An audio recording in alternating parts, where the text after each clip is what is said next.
Welcome to Hmong Man Talk. I'm your host Shiso Mo on episode 30. This guy is cooking up a storm. He was born in a Thai refugee camp, came to the U.S., and now resides in Twin Cities. He has cooked for 3 restaurants prior to starting Union Hmong Kitchen and served as a passionate, tireless, funny, and forgiving advocate for Hmong food as an expression of Hmong culture. He has been on many outlets of media such as The Jason Show, Madison College, The Social Exchange Project, Rewire, Creative Morning HQ, TPT Original, Carry 11, Local Crates, WCCO CBS Minnesota, and NPR News. After 4 years of award-winning pop-up and being named Minneapolis-St. Paul Magazine Chef of the Year in 2019, he's excited. Him and his team are super excited to open his own restaurant permanently in a location that's going to be opening in the fall. However, to do that, he went a Kickstarter, and their goal was to hit 75,000. But even better, they surpassed that. It is safe to say that he hit 6 figures. That is so overwhelming, and I'm super excited for them. And lastly, if you're new here or you've been listening to us, please hit that subscribe button and give us a review. We would love to hear from you. But first, let's thank our sponsor. Today's sponsor is brought to you by She Sells Menswear. Are you looking for the latest trendy men's fashion? Look no further. She Sells Menswear carries handcrafted bow ties, suit accessories, and everyday streetwear. They are your one-stop Hmong-inspired men's shop. You can search them online at www.xixomenswear.com. Now let's get back to the show. We are super excited. It is a pretty gloomy day here in Minnesota. And one thing I kind of worry is we don't get any more snow in March here. But guess what? We might be cooking up a storm. And guess who we are cooking up a storm with? It is himself, Chef Yia. How's it going, man? Hey, good, dude. Good. Things are going well. You have definitely been cooking up a storm, my friend. Oh, thanks, man. We've had some really cool support, and so, pretty excited for all that. You have. We're going to talk about that. And that supporter has helped surpass your expectation on an almost 6-figure in funding Kickstarter, right? Yeah. We kind of tell people, like, officially on the Kickstarter, it's like a little bit over 96,000, but we've had people give in more after the Kickstarter too. So we've actually hit that 100,000, but it's just not like, official. Sure. Yeah. We'll definitely talk about that again. And the money raising round, but let's start more personal on you, Chef Yia. And our listener wants to get to know you a little bit more. Tell us one thing that we do not know about you. I don't know. I don't know. I've said this to a lot of media people, but I never wanted to cook. This was never the goal. My whole life has been trying to get out of food and cooking. So I've tried really hard to not want to do this. I didn't want to do this. I kind of went in it kicking and screaming in the beginning. But yeah, a lot of that changed. Probably 8-9 years ago, it changed a lot. So prior to not that 8-9 years, but let's go back even more, like in your teens. Did you have another passion you had in line, or do you know where you're heading? No, there was like 2 things I wanted to do. I wanted to go to college. In high school, I wanted to go to college, and I wanted to play football in college. I really didn't care about anything else. So, like, I was kind of a gym rat, so sports was kind of my thing, football, track and field, powerlifting. So that's all I really wanted to do, and I didn't really care about anything else. If all fails and the kitchen burns, you're a pretty big guy. You could be a defender, or you're just a linebacker or something. You're a pretty big guy, man. Who knows? Someone might pick you up. Well, I was just telling people that's a young man's game now. I'm too old for that stuff. I tell a lot of our young cooks, I'm like, because I always be like, hey, when we're bringing in like big cases of rice or whatever, and I'm always like, hey, young guys, come get this, Because you pick up that 50-pound bag of rice over there, right? Once in a while, you have to do that to show the other younger cooks that, hey, I still got it. But then majority of the time, you're kind of like, you bring out the cart, the roller, you just put everything in the roller and you just roll it.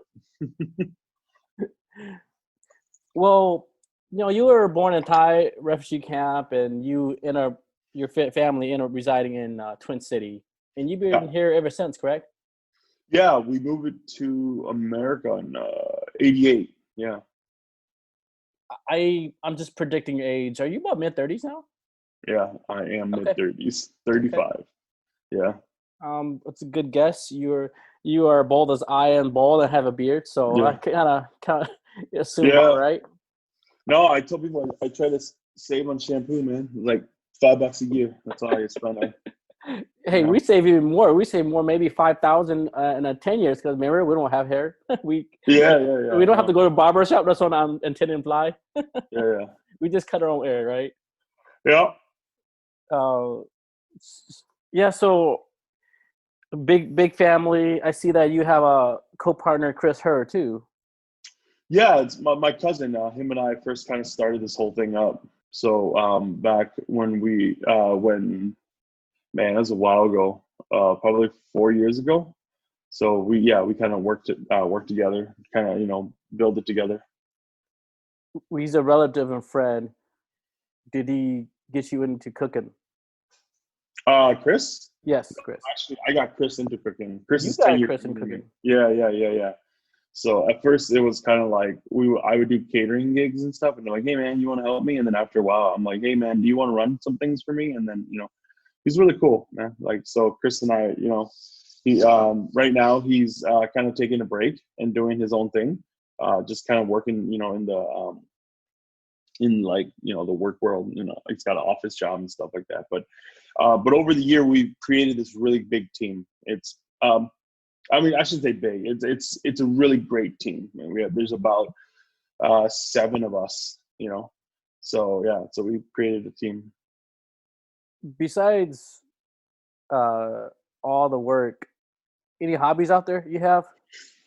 I used to fish a lot, just like a Ooh. regular Hmong kid, but I want to go back into fishing. But just there's no time. You No, know, no, no, no, dude. Let me correct you. Fishing should be a job. I, dude, Cooking in your career should be like the problem. yeah, I would love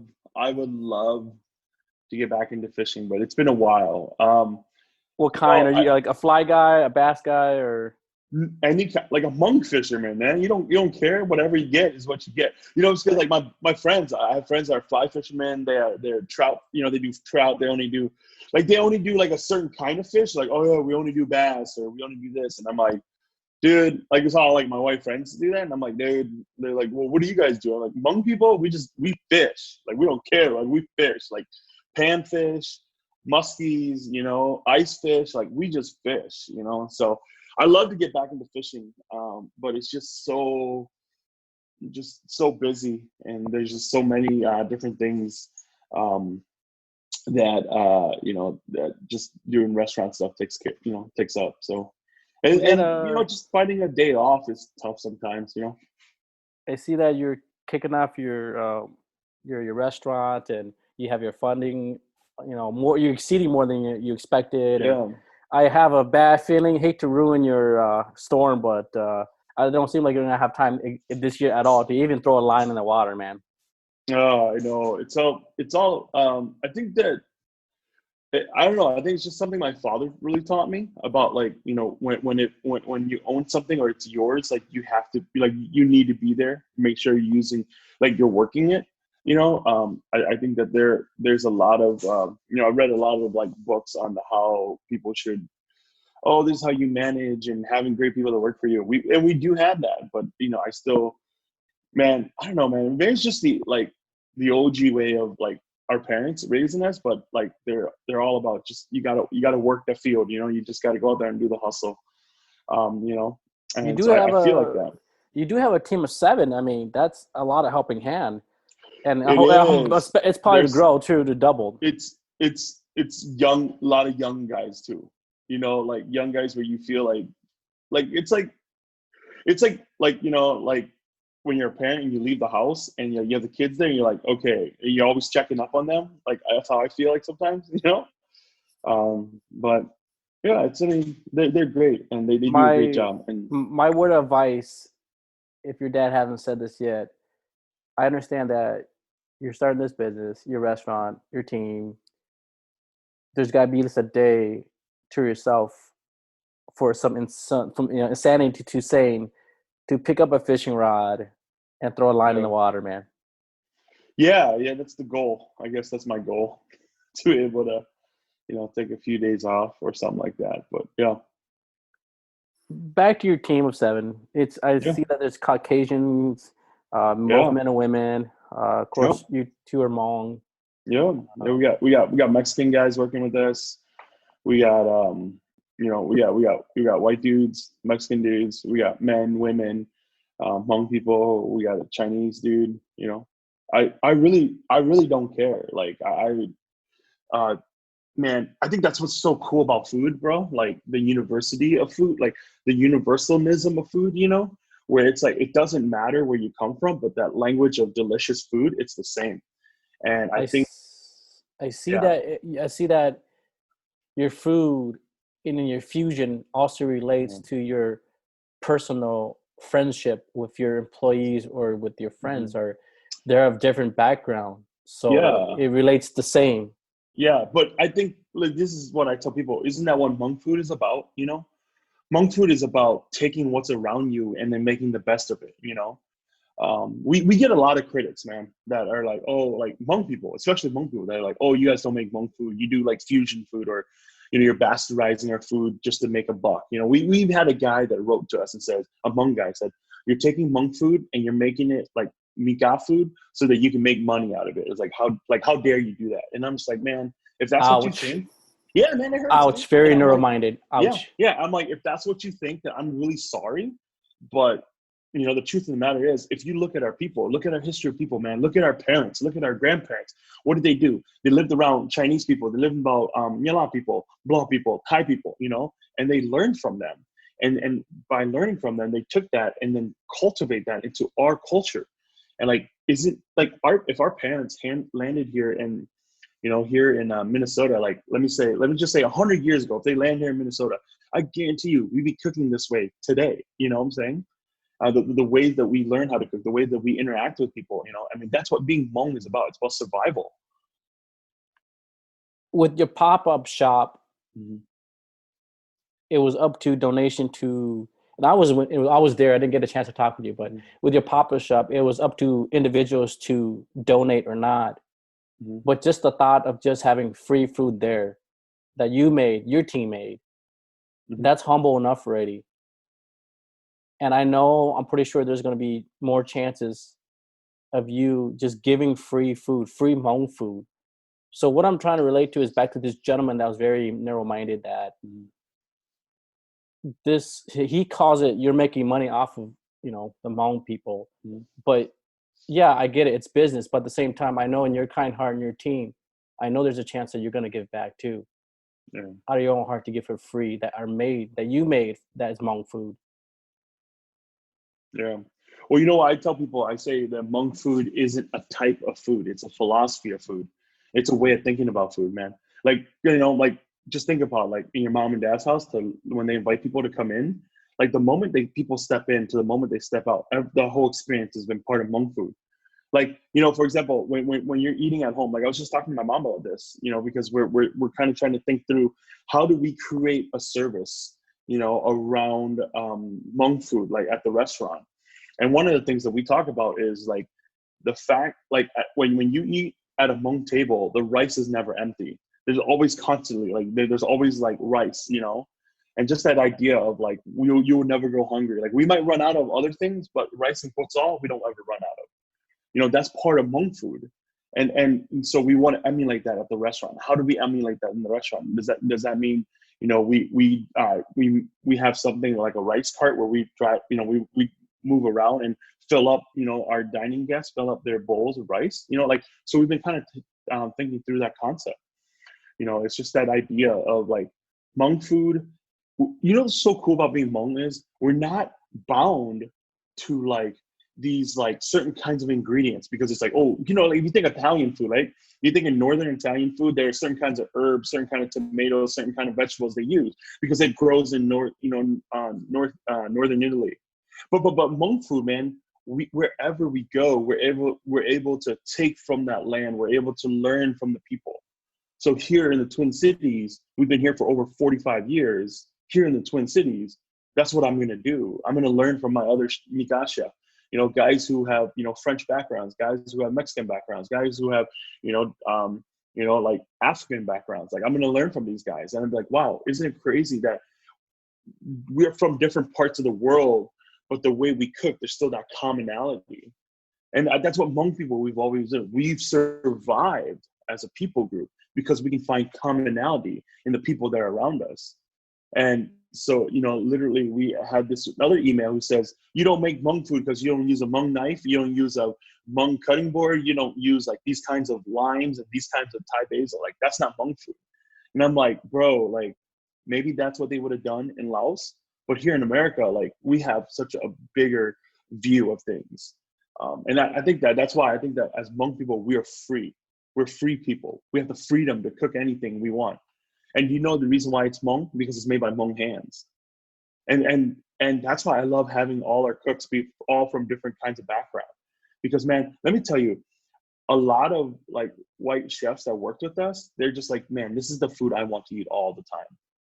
You know what I'm saying? Like, so it's like so important for our people to see like, wow, here are some of the top chefs in the nation that are considered some of the best chefs in the nation. And then when we collaborate and work with them, they're just like, this is it. Like my mom's potsal is the most famous thing around here. Like it's not me, it's my mom. Like her potsal she makes.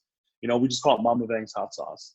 And like I have chef buddies who are pretty well-known chefs in the country who are really good that are asking me, hey man, like when you come by the restaurant, can you bring, a pint of Mama Vang's for me, So it's like, you know what I'm saying, dude?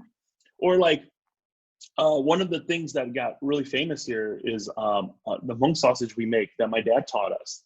My dad taught me how to make that, man. And it won a sausage contest here. And people were just like, man, like what makes it Hmong? And I'm like, I don't know, just the ingredients we use, And so we're beating out all these other kinds of like German sausages, and just like European style sausages. And I think that like for Hmong people, man, we got like, that's where we got to take our pride in. And the fact that our food isn't like, there's value in our food. That it's not this thing where it's like $6.99, you get a box of it with Mumblo, and you have to go to this janky little place for it. Like, no, like we have values because we got to give value to ourselves. You know what I'm saying?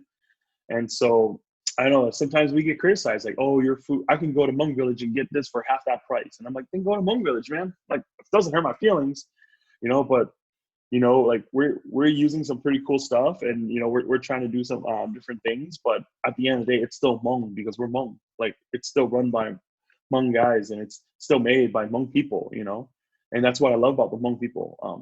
And that's why we wanted to name the restaurant Vinai, because Vinai was this refugee camp where all sorts of people came to after the war, and they became family. Like like one of my uncles, he's a few of my uncles, they're like half Blanc, they're not Hmong, but they were part of our family because my grandma just said, hey, you're our kid now, because their parents died off in the war. I mean, like, isn't that what Hmong is being about? Is this inclusion of like, hey man, like we can work to figure this out. Like on our crappiest day, on the toughest day in our life, we can still try to figure out the problem. And that's what my father taught me to do. My father always taught me this idea of like, you can always work the problem, no matter how hard it is. Work the problem. And I think that was part of the hustle he had, where he, no matter how hard it was with him in America, finding a job, all that stuff, he always worked the problem. Like I always tell people, he never let his kids have an excuse of why that. Like he never let us have an excuse of not to succeed. Like we never been like, hey dad, you didn't give us this, or you didn't do this for us. He made sure that we didn't have an excuse. And I think as a testament, all of his kids, all of us, my brothers and sisters, have been very successful in their life because my father and my mother both wanted to set us right no matter what. Like they never said, oh, you guys were poor refugees, or, oh, we're immigrants. Oh, no, like they never said anything like that to us. They always said, hey, if you can work the problem, you can get it done. And I don't know, that I think that encompasses it in the food that we make too, and we get to talk about that.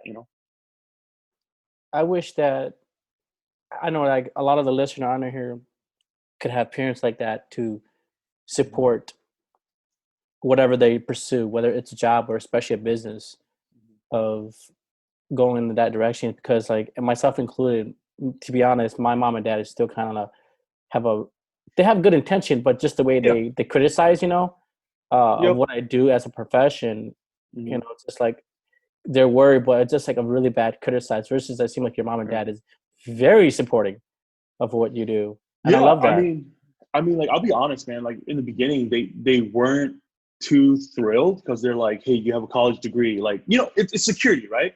So like having that college degree, get that job, get that money, like get that retirement fund going, get that family. I get it, man, because it's everything that they didn't have. So it's like get this, support yourself. So my parents, my dad would always be like, oh, my dad's like, oh,กู老呢,กูไปเย่,กูตัวเย่, กูป้อแดน, like that's the thing. My dad always said that to me. And I was like, damn, man. I'm like, Dad, that's like so sad to say something like that. Dude, But trust me, your dad just spoke the same word that he's my dad, because that's what my dad said to me too. The OGs, exact man, same word. They say the same thing where it's like, if we pass, we got to make sure that you guys can take care of yourself. And I think that that's their way of loving us, because it's all they know, and it's not their fault. This is what I said. I said, I wrote something about this once to a media group or to a newspaper. They were asking me, and I said this. I said, my mother and my father, like our parents and our grandparents' generation, they never had the ability to write their own future. War came to their doorsteps. You know what I'm saying? Like their future was written already when war came, and it was like the future was destined in death, suffering, pain, all that stuff. And they survived, man. Like our parents, our grandparents, they survived to get us to here to America so that we can write our own future. Now, knowing that and having the pen for your future, how are you going to write your future? And that's what I always just say. I always say that, like, we are an echo of the past, but we get to write our own future. And that's what I said. And the food writer was like, man, like, I never thought about it that way. And I'm like, yeah, I never thought about it that way too, But we do, bro. Like, we get to write our own future. But in writing that future, I don't want to write a future about Yia. I actually want to tell a story about my mom and dad. And that's what Vinai is. The restaurant Vinai, every square inch of that restaurant, even the way we're designing it, the way that the kitchen is laid out, everything represents my mom and dad, represents their hospitality, like how they're hospitable towards people. It represents like that dinner. Like I was explaining this to my mom the other night, and she just couldn't understand. I said, Mom, like I want the kitchen, I want the whole restaurant to feel like your kitchen. She's like, what do you mean? I'm like, like I remember when friends and family would come over and they just sit at the table and they eat together and they laughed and had a great time. And then when they left, my mom would make sure that they packed them enough food for them to leave. Like we want that feeling in there because this restaurant represents them. My mother always said that Vinai wasn't the end of our story. Vinai was actually the beginning of our story. And that's what we want to do. Vinai is the beginning of the story. The restaurant Vinai is the beginning of, maybe there's that young cook who wants to get into cook. And we can say, hey, come work with us. We're going to teach you. Maybe there's that young bartender who wants to learn how to bartend. Yeah, we'll take you, man. Because we want this to be the beginning of your story. We don't want this to be the end. We want this to be the beginning. And so every square inch of that restaurant is going to represent my mom and dad. People are going to be able to feel it, see it. My mom and my aunt are super excited to work there, which makes me laugh because I'm like, how am I going to look when they have these like 65-year-old ladies in the back washing dishes? My dad's retired now, so he said he needs a place where he can just walk around and clean stuff up. So he's like, I'll be the janitor. That's what he always talks about. I was just janitor. about to say that. Dude, like the OGs, man. I can see him outside around the yard, like picking up stuff. Yeah, you know what I'm saying? Like shoveling the driveway. So yeah, just leave him be, right? Just leave him be. Yeah, I know. Dude, let him shovel snow if he wants to. Yeah, just Yeah. sweep if he wants to. Yeah. I love that. It's so inspiring. I cannot wait to the restaurant to be open. Yeah. So we were, we were very blessed.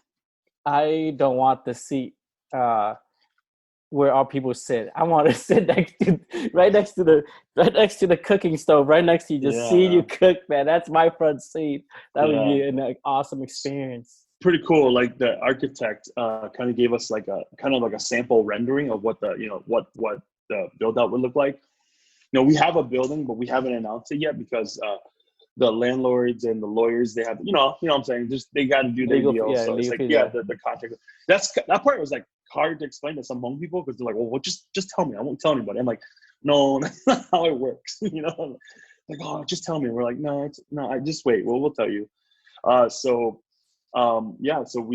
we had this drawing drawn up, and the way that we're doing it is we actually want to have this big 12 seat table like right in the middle of the kitchen because it's going to be an open kitchen, right? You're going to see everything. And so we're going to put it right in the middle, big table. My dad, for most of his life, he was a carpenter, so we want a lot of the tables to have that like wood, that natural wood feel to it. Yeah, and then we have this really cool artist named C. Ryder. She's from the Twin Cities. I'm aware she is, yeah. Yeah, she's a baller. I love her, and I think her stuff is so awesome. And so we're gonna have her come and do a mural in there for us. And she's been doing a few things for us already. We've already collaborated with a couple things with her. Yeah, and then you know how like every mom, like Hmong mom household has green plants. You know what I'm saying? Just randomly everywhere. Especially like in the winter, we bring it inside, and in the spring and summer they take it outside. It's just like all these like random plants they have. So Bro, it's gonna be like a rainforest. I bring my Hmong knife I to know. just make my way into the front door of the kitchen, into the Yeah. store, into the restaurant. Like, wow, this place is a rainforest. Yeah, I was jokingly, I said with the Hmong OGs, I'm always like, you could take, what was it? You could take them out of the jungle, but you can't take the jungle out of them, dude. Like, so they feel more at home, I guess, with all the green stuff around. Yeah. And then right now we're working with some really cool consultants to build out a bar program. So I'm really, really excited about that, man. These guys that we're working with, they're super open to using like Hmong flavors into doing these different cocktail drinks and stuff like that. And so, yeah, we're pretty excited with that, So we want to, that cucumber soup, that lemukwa cucumber soup. Now we're gonna turn that into a drink, dude. So we're gonna try to turn that into some kind of cocktail drink, And rice, so cucumber, maybe yeah, like a sweet, some a infusion or something. Yeah. And then right now we're currently working with Norseman Distillery. It's a distillery in Northeast Minneapolis, and so we have a drink on there called cocktail drink on there called the Snow Cap, which is, it kind of looks like a Nava. It's like a vodka Nava cocktail drink. So we're working on it for the spring edition. They want to do a different one, so we're kind of excited to try that. Yeah, man. So we, again, like it's about collaboration, right? It's about, like for us, it's about getting around, like especially in the food world, getting around the food industry and collaborating with all these different guys and learning from them. And so it's been really cool. Yeah, because you've been doing a lot of pop-up very randomly. I mean, in Milwaukee and Alma and so forth. It varies in Twin City, and you were doing pop-up starting from Little Mekong and just your backyard even, and now it's just had spiraled into where we're at now, and it's been now getting close into this restaurant, which I can't wait till you have the announcement, and I'll be there for sure in line. One little request in the architect, could you put little like locker rooms like right outside the door, because you're inside Joe we take off our shoes, you know what I'm saying? So I want to leave my Yeezy, make sure I come back my Yeezy's still there, just making sure, so they take it, so have a little locker outside, put my Yeezy with combination on it, come back out, put my shoes back on. I think we have to wear shoes for health code reasons. Oh darn. So, I know darn. Mikage rules, so we have to do that, but overall, man, I think we really our designer, our creative director, she's not Hmong, but she is so open to all of this, like even like if you look at our Vinai logo, right? If you look at the Vinai logo, the A on there, they made it to look like a mountain because in Hmong people, we're the hill tribe people, right? So they made it to look like a mountain. So if you look at it, the A looks like a peak, like a mountain. So that's like really cool. And then there's these little on top of it, there's these X's, right? Yeah, 2X. So Those are 2X. like my mom, opandona, like she sews a lot. So that 2X represents that, but then that 2X also represents my mom and dad as kind of like they're the focal point of why this restaurant it is what it is. Our design group, they actually went to Hmong village and they took a bunch of like Hmong like pandona and they looked at it and they actually looked through the design and said, wow, like Hmong design has a lot of lines, you know. So that's why the Vinai name, there's a lot of lines and why, you know, what those lines represent and stuff like that. And so we went through that process, man. Like we just didn't want to like throw in another pattern up there, but we went through the process of saying like why, you know, what Vinai represents, you know. And I think my mom and dad, they're very minimalist people, you know. They don't like big loud things. They're not, you know, big party people or kind of people, but they're just very minimalist. And so I was like, I want to keep the design very minimal, you know, like I don't want it doesn't have to be too big. And then my dad would tell me about the dirt in Laos is it has this like clay color, you know. So it's like, so then that's why we had that, you know, some of our color there has that clay color, you know, Alia. that orange. Yeah. You know what I'm talking about. Term, translate that. Yeah, red dirt. Yeah, the red dirt. Yeah, and so that's why we have that clay color to, you know, to the design. And so that's like, again, like I said, if you take that V, like our logo symbol is the V, but if you take and you turn it upside down, it's actually a mountain, you know. So yeah, so just kind of stuff like that, man. Those little designs are super cool to be able to talk about. For your mom and dad, I know they are super excited, especially you say your mom she wants to work in the back, she wants to cook too. Yeah. Dude, that is the best feeling. Yeah. When I come there, I'm like, I'm only requesting for your mom's food. Not yeah. So right? Not your worker. I only want it for your mom. Yeah. That's it. I'm not eating. Her fogo and her kalapo and kayo, like that's what she's known for here. And her kalapo is pretty well known around, you know, like I grew up eating it, so I'm just like, whatever. But man, I got chef friends who are like, dude, like hit me up with some of that, you know? So my buddy owns this like really great barbecue place, right? And it's like, they got some really good stuff, like award-winning barbecue place. And so Mikaga. So I always trade with him sticky rice, my mom's hot sauce, and kalapo for all these like beef barbecue stuff. And I'm like, man, he's like, oh man, thanks so much. And I'd be like, oh yeah, thank you. So yeah. Sounds like I haven't yet to taste your mom's food, but it sounds like the episode where Dave Chappelle's a crack addict and you eat it, you just like come back and just like you know, he's like a crack addict. Like I want more, man. I want more. Can I get more? You know, can't go a day or without it unless I eat it. Yeah, I really love her football. Her football is probably the thing that I like. It's my jam, you know. That I could just sit there and just like down them, you know. And so yeah. With you know, talk about the restaurants and with the menus. Anything, any secrets, any hidden menu I should know? You know, I think I tell people that we can do almost anything. You know, like the one thing that's really fun for us is, you know, this past week we did a whole rotisserie suckling pig. You know, so like, you know, it's just one of those things. Like I tell people, you know, if you just send us a message and say this is what I want. You know, we can totally do it. You know, so it's like, you know. Yeah, so it's just like there's no, like I would say, like we can find a way to do almost anything. So yeah. Cool. Let's talk about your Kickstarter. Yeah, man. You know, that finally again it hits pretty much 6-figure. Almost safe to say.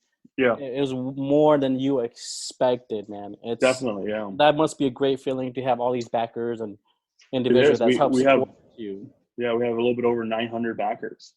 So and dude, what like super cool is it's all these backers from California to North Carolina. You know, it's just not, and there's a lot of Minnesota, Wisconsin backers, but man, I looked at some of the locations and there are like a few, you know, friends from, you know, people from California, people that I don't know, you know, and then people from North Carolina, you know, like Hmong people from there, you know, and so it's all around the U.S. So that's been like what's been really cool, you know, to see that. To see this big, you know, as much as I say we have some critics, like louder than that is the support of the fans, you know, and so that's just been the best part is to get these messages from, like, some of them are like these moms that will message me and say, hey man, hey, yeah, my son is, 17 and he wants to go into the culinary world. And is it okay if he emails you and he wants to talk to you about how to, like what he needs to do, and stuff like that. And so it's really encouraging to get some of those emails. It's, I don't know, man. So it's just really cool. I That just feel really feeling blessed. is the best feeling to have an aspiring young cook, young chef Mhm. that wants to get in your field, and Yeah. having you be there and experience, having a young kid to come to you. And Mhm. word advice to those young kids. Man, man, as I get older, dude, I just feel like I just end up being like my dad, like work hard, like, I mean, my first thing is like any young person, men or women, or, boy or girl who wants to get into the culinary world, I say like, get the experience, like go work in the kitchen and be okay with like, sometimes it's like, oh yeah, you're here and your job is to chop a bunch of turnips and carrots, like for 4 hours. Like, it's okay. Like, I've had many young guys who come try to work for us that are like, yeah, man, I want to be a YouTube star, or I want to go, I want to get my own channel. I want to be signed and do this. And it's like, bro, like it's only like 0.1% of the people who do that. Like, if you don't learn the basics and you don't get good at the basics, then forget, like, because if you're so worried about, oh, I want to be Insta famous or whatever crap, if that's what you're really shooting for, man, I think it's going to be a long road, so that's what I just think young cooks, I just say, hey, like learn the basics and get really good at it. Get so good to the point where people are like, wow, like, hey, like let me give you another position to move up. When I started, bro, it was literally I got a box of 50-pound potatoes. I worked in this like country club restaurant, and they said, hey, yeah, you have to peel all those potatoes. So it's like these boxes and boxes of potatoes. And then I would turn it into a game. I was like, okay, 50-pound potato. How fast can I peel this whole 50-pound box of potatoes? And I turned it into a game. And the first time it took me like 45 minutes. I'm like, okay, I bet you I can beat that. 40 minutes. Okay, I bet you beat that. Okay, 30 minutes. And when I got to a point where the chefs that I worked for trusted me, because they're like, hey, like I want you to cover this shift because the guy was like either hungover or he's like, he's like locked up or did something stupid, And so they had me cover these shifts, and then he was just like, okay, hey, I really, want you to run this line, So at the age of, 20, 21, like I was running a line by myself, And so it was a lot of, this is what I would say. Finally, I say, you will go through your whole life. Like think of your life as a piggy bank, right? You're going to go through your whole life. And there's going to be some people that are going to believe in you. They're going to say some really great things, and they're going to encourage you. Think of that as cash, and you just put it in your piggy bank, And then because one day there's going to come a moment where you need to break that piggy bank, take all that money, or whatever, all that goodwill, you know what I'm saying? Like all that compliment, all that thing that you saved up. One day you're going to take that, and you're going to go take that, and you're going to go bet it on yourself. And that's what I learned, man. Like I've just been blessed with so many great people and teachers and chefs and, parents especially who, when we were going to launch this restaurant about 8-9 months ago, like we've been planning this for about a year and a half, but 8-9 months ago, we're like, okay, let's get ready. Let's build this up. Let's get ready to launch it. When we were ready that, I was so scared, man. Restaurant failure rate is super high. No banks actually wants to really give money to restaurants because, restaurant fails so fast. Yep. And just from the business end of it, like, when I wanted to do it, a lot of people told me, don't do it. A lot of chef friends are like, what are you doing, man? Don't do this. Like, you have a great gig. I basically broke my piggy bank in a way and took that. And I told people, like, you just got to bet it on yourself because there's so many people that believe in you through your whole life. And in that moment, like, I think of all my football coaches. I think of my teachers. I think of, people that just, sent us great messages and said, hey, like when we were just cooking out of the back of my truck at my brother's house, feeding people, where people were just like, this is amazing. Like one day, like we want to be a part of this. And, and so that's what I would tell you, these young cooks. It's like, just save those moments, save them. Because one day you need to take that and bet it on yourself. And when that day comes, like, you'll know. Yeah, and so I think that's it. And then discipline, man. Discipline is what it's all about. Being able, we live in a different world now. When, like, like I started cooking like 15 years ago, so we totally live in a different world now. Today, it's all about instant. But it's that discipline. It's that coming in, like doing the grind, hustling. you know, and getting to that point where you're like, hey, you know, like I kind of know what I'm doing. Like, how do I push myself further? You know, I worked in some kitchens, dude, where I just didn't think like, man, I don't think I'll be able to make it. You know, but then the chefs I work with is like, hey, you did good today, but tomorrow, like, you got to do better. You're just like, okay, you know. So and a lot of that comes from like playing team sports growing up too. You know, especially playing football. You know, I was an offensive tackle in football, so you know, it's like, you know, I was on the blind side, you know, and so it's like if I screwed up, like your quarterback gets sacked, you know, or if I didn't do my job, like that whole left side fell, you know. So, you know, You may not be in a football team, but it seemed like your cooking team is treated and done like a football team. yeah, The like way I the think way you it's a play team sport. out, it's a team sport, right? Just like Mm-hmm. football. And you know, uh, your partner, your team, you know, you call them linebackers, your receiver, they have their own field, like your running back, Mm-hmm. Yeah, all of them. all They the have their own positions. team. Yeah. Yeah, all the positions are Mm-hmm. gonna be filled, and pretty sure sooner or later you're gonna double it up into 14, where you have sidemen just waiting to get in and get some Yeah. action. Yeah, I mean, right now we do have people already kind of, you know, right now since we run our food trailer, like, you know, 6 days a week, you know, we can only work so many people. So we've already had people there kind of, hey, how can we get on this? You know, how can we get in and what do we need to do? And, you know, and honest truth, bro, like a lot of it is like Mika people, you know, who are kind of saying, we like this food. This is kind of, you know, and it's more than just the food, man. It's about building that, that kitchen culture, that teamwork culture of saying, hey, how do we create a team where people feel like they're family here, you know, and taking care of people. It's irony, but I said note some of the most hated people is actually your own people. Ain't that the irony though? You're there to Oh support man, and dude, grow you know, together as Hmong together, yeah, but then again, you have some narrow-minded people yeah, who just like you're taking this, you're doing this for money. Like, yeah, I mean, it's just like you're just priceless, when you get that yeah, expression in the face. It's like just yeah, don't just say to that, right? yeah.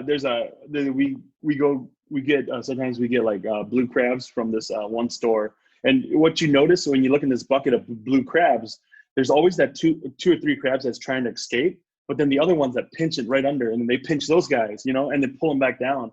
And I feel like sometimes that's with your own people. There's that feeling, you know, it's like, hey man, like I'm doing this for us. So here's the thing, dude. I think a couple of years ago, like we got this just really kind of like mean comment, and these guys are, I guarantee you, like they're probably not doing anything with their life. You know what I'm saying? They're just sitting there on the keyboards and they can critique all they want, and um, uh, and so I was really sad. Like for the whole week, I was kind of depressed and down. It was just really hurt. You know, we had like out of like 100 good comments, we will have one that's like bad, you know, or negative, and I just get really sad. And it's just people that don't know you, people that are from out of state that don't know you and just kind of, you know, see you from a diff far. And what really changed for me about, I'll say a couple of years ago is that I started realizing that I'm not doing this really for the Hmong people, but I'm doing this for my mom and dad. It's for their story. And people can't tell me how I feel about that. You know what I'm saying? Like when people like even other Hmong people can't be like, oh, well, that's not Hmong food. It's like, hey man, that's the stuff that my mom cooked for us growing up and you weren't there. So you don't get to sit here and criticize it. That's not Hmong food. You know what I'm saying? And so when I started thinking it that way, dude, I just kind of, it's off my shoulder. It's like, okay, whatever. Like Yeah. your experience is different than mine, but does it make it any less Hmong? You know what I'm saying? Maybe you were born in America and you grew up in, Fresno or whatever. Like, does that make me less Hmong because I was born in, Thailand, and then we came here and ended up living on the East Coast and then living in Wisconsin? Like, no, that's what makes Hmong people so beautiful, man. All our experiences are different, but we have that one common thing at the end. We have that one core common thing that makes us Hmong, Cook up a huge bowl of storm Yeah. and have those haters come sit down, and we love to Yeah, have a man. chat where we're Yeah. humble, right? To open our doors, Yeah, dude. just Yeah. have a friendly chat. And I know they can smell the food from 1,000 miles away. Yeah. On food, you can, and then that they'll come when you open that good old spicy pepper. Oh, dude, it's lunchtime right now too. I'm too hungry just talking about your mom's food. Yeah, yeah. But we love them too. And Yeah, it inspires I us, do. At the end of the inspires day, I'm us. like, I'm like, at the end, come eat with us, man. Like, and I'm like, you can kind of do whatever you want, say whatever you want, but come eat with us. Come meet my mom, come meet my dad. Like, hear their story. Talk to my dad about how he fought in the war. Like, what do you do? I'm just saying, like, these are the things where I'm like, that's what I want to talk about. I don't want to talk about, oh, did we use this kind of basil or did we use this kind of quetzal? It's like, dude, that stuff, that's nothing. At the end. At the end of the day, it's about us kind of like Hmong people like coming together and saying, hey, like, let's share our stories together. I love all the infusion that you've been making too. It's with all of your meals and such. Yeah. Is there one particular you like? And you could do it, No, or you could cook it blindfold. Like I could blindfold you. Could just like. well, bro, like we have this like, okay, so here, I like this dish, but I get kind of sick of it, because it's just like he makes so much of it. So we call it our he'll try fried chicken dish, right? So remember, like, I don't know for you, but like for me, like when we got out of church and stuff like that, we would go to like KFC or Popeyes and get a bucket of fried chicken, right? And then we go home and then you take mumblo and quetzal, and then like you eat fried chicken with mumblo and quetzal. And then remember, like the fried chicken have all the little bits that fall on the ground, like fall into your plate, and then you take the mumblo and come on, Juna. And it kind of like I almost felt like that claw, from that video game where it's like you go get the, you get the like yeah, you know what I'm saying? Like you get the stuffed animals, like and you take those little bits and come on, Juga your mumblo, and then Jugotsana, and it's like that fatty like chicken, like crispy, flavor, that oil that goes into the mumblo. So like we took that idea and that concept of like, oh wow, like remember like the fried chicken, and so we take we take chicken thighs and we make this fried chicken and we put my mom's puts on and serve in one blow, and it's one of the biggest hitters. Like everybody goes crazy about it. I get real sick of it, man, because it's just like you're going through hundreds and hundreds of pounds of fried chicken. Like right now, like the sexy thing, I don't know if you know, in the food world is like fried chicken sandwiches. Like fried chicken sandwiches everywhere. Everyone, like every restaurant has one. And people, my buddies are like, dude, man, did you try this place's fried chicken? I'm like, dude, I'm so sick of fried chicken, But dude, but like on those lonely days, bro, like a bucket of Popeyes with some mumblo, dude, it takes me right back, And that's what I tell people, man. Like that's what Hmong food is. It's that comfort, it's that memory, right? So like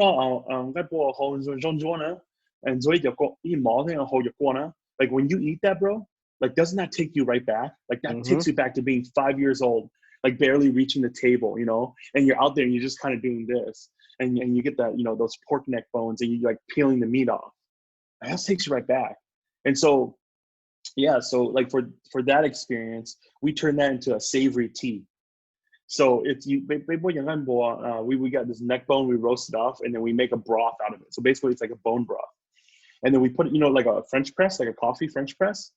We'll put jaune joie on the bottom, and then we pour that hot tea, that hot guo, the broth in, and we press it down. And it tastes exactly like your guo from jaune joie, and then we pour that in the teacup, and people drink it as a savory tea, or we call it, And so it's just like when we serve that, like at that Alma pop-up, we served that and people drank that. And I said, with the moment your lips hits that, that is Hmong food right there. That is Hmong flavor. That is my childhood right there. And people love it, And so it's like taking these food that we eat daily and say, how do we tell a story with it? How do we explain to people, this is why we eat what we eat? And so that's just been, a few of the dishes we do.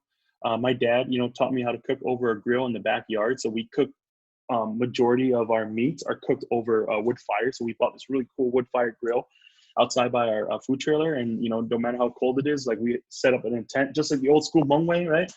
And you throw our logs in there and then we just cook it on top. And, so yeah. That's where your dad taught you a lot of, and he taught Yeah, you how to, where to cook the meat and where the heat is coming from, and how to flip your meat. Am I correct? Yeah. That's everything from him is there. So yeah, so that's why in the restaurant, that's what the big fundraiser is for the restaurant, is we're building a wood fire grill inside the restaurant. So instead of, how like they do like gas grills and stuff inside a restaurant, ours is going to be run by wood fire, and it's a little bit more expensive. It's a little harder to but the do taste that. of it, dude. Man, bro, like the just taste put of it. just put wood down there, and then and all this stuff. Just put it on top and just let that that wood, that smoke cook it. Dude, that's where the jam is, I think. And then eat all that with mumblo, dude, mumblo look what's awesome, Right. and then just and then have different sides of vegetables, just that's Hmong food right there. And then have that guo, you know what I'm saying? Like have that guo with you and go hona, that savory tea. That's it. You said 8 years ago you did not want to become a chef. No, man. When I first started, it was just a job. You were, was it $10 an hour? Are you, dude? You should hear your own recording now. You are so passionate about it. Well, it's you and I now. can talk for hours, dude. Literally. Well, I think that it switched from a job to something where it's like, man, I really love this. You know what I'm saying? No. I think you're trying to. What you're trying to say is, it's trying to crack open that piggy bank that you've been saving up for years. Yeah, right. And that's what we're doing now, man. Like we're going, and that's what the Kickstarter was about too, man. Like we had these people, dude. I had high school friends that I haven't talked to in over 15, almost 20 years. That I like haven't talked to since I graduated from high school.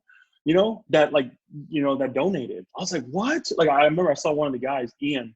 I look at him, I'm like, holy crap! Him and his brother, and I'm like, man, we have he moved away sophomore year of high school. Him and his family did. And I was like, what? Like, I looked at him like, what? Like, what are you guys, like some of my old high school teachers too, man. Like one of them like took off school on a Friday and came up to our food trailer and ate dinner with me up here, So it surprised me. And I haven't talked to him since I graduated. And I was like, almost 15 years? I don't know. Yeah, like 15 years ago almost. Yeah. And he's just like, build and you cook, they will come. Yeah, man. And just all these people. Dude, you know what's so super funny too? One of the things I learned, bro. Yeah. Is how in the Hmong world everyone's cousin, So we've been, and only Hmong people get this when I say this, because my Mika friends are like, I don't get it. So when we I'll be honest, so we've gotten some really cool press, and so when something like big comes up and I call it Hmong Facebook, when Hmong Facebook gets a hold of it and everyone's talking about it, there's so many people on there that are like, oh, that's my cousin. Oh yeah, that's my cousin. I'm like, I don't know you. Like I look at them like, who are you? Like, oh yeah, that's like my mom's aunt's, kid. And I'm like, what? What are you talking about? Yo, man. Yeah, you're my cousin. When I come there, I don't ask for discount. I don't. I personally don't. Yeah. As a business, I don't ask. I come there and I support fully. Yeah. But when I support, I'm expecting the best value. And I know that's what I'm going to get, Because I know you worked up all that years of peeling potatoes to what you're in now. So I expect to pay full price, and I know that when I get my Yeezy out of my locker out the front door, I'll be very happy when I leave. It's funny, man. It's just I've gotten a few. They're like, "Oh yeah, that's my cousin." I was looking at these comments. I'm like, I don't know if we know each other, man. So. And they might be like, oh, nó từ Paul từ từ võ không ai like, huh, wait, what? Yeah. You tell us your white person, you're like, what did he just say? Well, I don't get it. Yeah, that's when I looked at my white friends like, I think he's saying we're cousins.